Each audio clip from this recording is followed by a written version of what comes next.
Sir, ఇప్పుడు మా పంచాయతీల నుంచి వచ్చినటువంటి సర్పంచులు కొంతమంది మిమ్మల్ని కొన్ని సమస్యల గురించి అలాగే వారు కొన్ని మాట్లాడాలనుకుంటున్నారు. నమస్కారం సార్, సభకు నమస్కారం. నా పేరు చెల్లిపోయిన హెలీనా. నేను రాజోల్ నియోజకవర్గం విశ్వేశ్వరపురం గ్రామ సర్పంచ్ని. సార్, మేము సర్పంచులుగా నెగ్గి 2.5 సంవత్సరాలు అవుతుంది సార్. ఇప్పుడు వరకు మాకు ఎలాంటి నిధులు, విధులు, అధికారాలు ఎలాంటివి లేవు సార్. చాలా ఉద్యమాలు చేశాం, నేరే నిరాహార దీక్షలు చేశాము, అలాగే భిక్షాటన చేశాము, పాదయాత్ర చేశాం. అయినా సరే ఈ ప్రభుత్వంలోని ఎలాంటి చలనమో లేదు. మరి మీరు గతంలో పంచాయతీరాజ్ మినిస్టర్గా చేసున్నారు. మీకు పంచాయతీ మీద, సర్పంచుల మీద అవగాహన ఉన్నది, ప్రత్యేకంగా మేము చెప్పక్కర్లేదు. సో మేము పడే బాధలు మేము ఏ అయితే అనుభవించలేకపోతున్నాము ఇప్పుడు, అట్లకి మీ నుంచి మాకొచ్చే సలహా ఏంటి, మాకు సలహా సూచనలు ఏంటి? అలాగే రేపు మీరు అధికారంలోకి వస్తే రాబోయే సర్పంచులు మరలా ఇలాంటి ఇబ్బందులు పడకుండా మమ్మల్ని ఎలాగా ముందుకు తీసుకెళ్తారని ఒక సలహా, అలాగే మీరు చేయబోయే విషయాలు మాకు తెలియజేస్తారనుకోండి. Thank you. ప్రభుత్వం వస్తే కాదమ్మా వచ్చేది తెలుగుదేశం ప్రభుత్వమే. ఫస్ట్ అది క్లారిటీగా చెప్పదలుచుకున్నా. ఎందుకంటే ఈరోజు సమాజంలో ఎవరిని కదిలించినా అందరూ ఈ ప్రభుత్వ చేతుల్లో బాధితులైపోయారు, సర్పంచులతో సహా. సో దాంట్లో ఎలాంటి సందేహం లేదు. ఇంకో సంవత్సరం ఓపిక పట్టండి, మళ్ళీ బాబు గారు ఆంధ్ర రాష్ట్ర ముఖ్యమంత్రిగా ప్రమాణ స్వీకారం చేస్తాం ఖాయం. రెండోది, సర్పంచులకి రాజ్యాంగం కొన్ని హక్కులు కల్పించింది.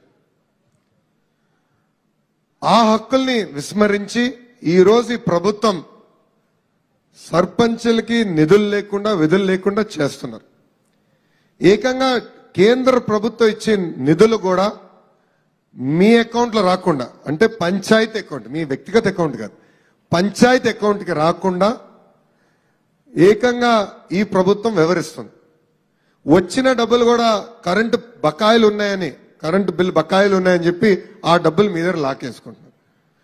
ఇప్పుడు ప్రజలు మిమ్మల్ని గెలిపించారు. ఎన్నికల్లో మీరు అనేక హామీలు ఇచ్చుంటారు. అంటే డ్రైన్ కడతామమ్మా, నీరు ఇస్తామమ్మా. ఊర్లో ఇప్పుడు డ్రైన్ లేకపోతే ఫోన్ చేసేది ఫస్ట్ ఎవరికి? సర్పంచ్ గారికి. కరెంటు కట్ అవుతే ఫోన్ చేసేది ఎవరు? సర్పంచ్ గారికి. డ్రైన్ లో మన క్లీన్ పూడిక తీయకపోతే ఫోన్ చేసేది ఎవరు? ఎవరికి? సర్పంచ్ గారికి. మీకే ఫోన్ చేస్తారు. ఇంకో పక్కనేమో ప్రజలు మన హామీలు ఇచ్చుంటాం. అలాంటి పరిస్థితి ఈరోజు ఏర్పడింది. రేపు అధికారులకు తెలుగుదేశం పార్టీ వచ్చిన వెంటనే డెవల్యూషన్ ఆఫ్ ఫండ్స్ డైరెక్ట్ గా పంచాయతీ అకౌంట్ కి మేము వేస్తాం. సర్పంచులకి గతంలో ఎట్లయితే సమాజంలో గౌరవం ఉండేది, విధి విధానాలు స్పష్టంగా ఉండేదో అలానే మళ్ళీ మేము తీసుకొస్తాం.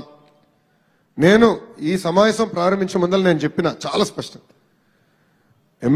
ప్రజాప్రతినిధులు అంటే ఎమ్మెల్యే గారు, ఎంపీ గారు కానీ, ఎమ్మెల్యే గారు కానీ, అక్కడి నుంచి ఎంపీటీసీలు, సర్పంచులు, అదేవిధంగా గ్రామ సచివాలయం, వాలంటీర్ అందరూ కలిసికట్టుగా పని చేయాలి.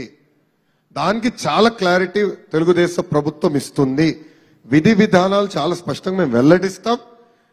తద్వారా సర్పంచుల గౌరవం నిలబెట్టే బాధ్యత తెలుగుదేశం పార్టీ తీసుకుంటుంది. ఇది 90% సర్పంచులు, 90 కాదులే, ఎక్కువ శాతం సర్పంచులు వైకాపోలు ఉన్నారని తెలిసి కూడా నేను ఇది చెప్తున్నా. ఎందుకంటే సర్పంచులకి రాజ్యాంగం కొన్ని హక్కులు ఇచ్చింది. ఆ హక్కులు, ఆ రాజ్యాంగం ఇచ్చిన హక్కులు నిలబెట్టాల్సిన బాధ్యత ప్రభుత్వాల పైన ఉంటాయి. సో తప్పనిసరిగా అది మేము చేస్తాం. Thank you.